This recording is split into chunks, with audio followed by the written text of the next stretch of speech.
Yes guys, what's going on and welcome back to another video. In today's video I'm going to show you how to remove and inspect your EGR valve on your 1.9 or 2 litre TDI VAG cars. Today we'll be working on my Caddy 2K 2010 1.9 TDI BLS engine. They're all pretty much the same setup, but my EGR lives here.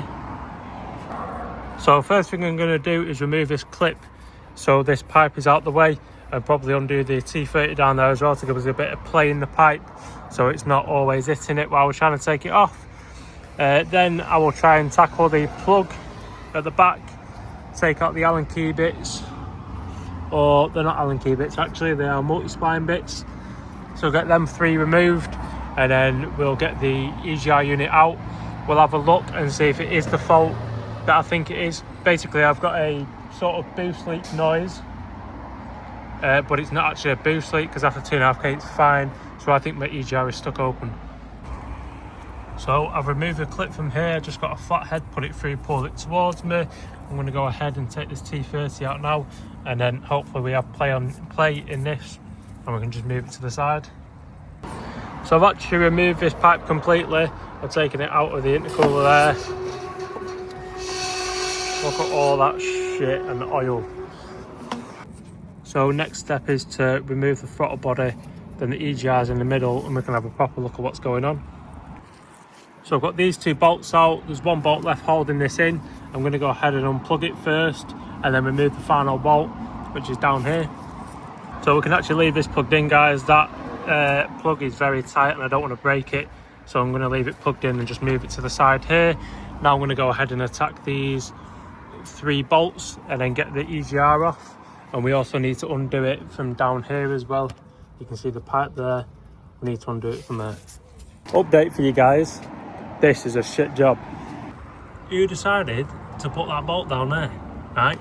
And then put a bracket there, yeah? So I can't even get on it, right? And I'll drop my fucking tool. So I've undone that bolt, but I can't get it out, it's holed properly.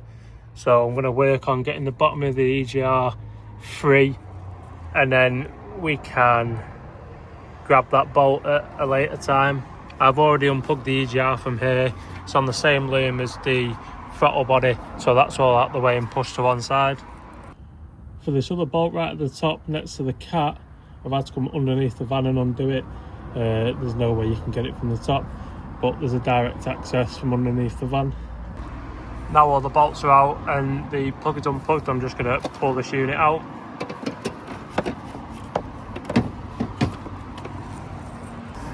Now I've got the EGR off, other than a lot of soot, I can't really see much wrong with it, so I'm going to take the motor off the side.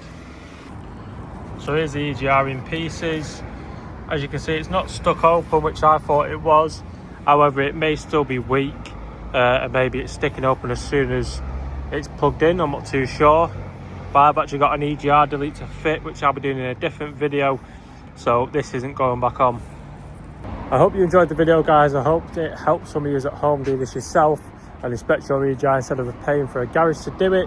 As I said, I'm not putting that back on, I'm going to fit an EGR delete that I got, so I'll be doing it on a separate video. But yeah, if you've got any questions about what I've done today, please put them in the comment section, I'll be sure to get back to you. Other than that, I'll see you in the next video.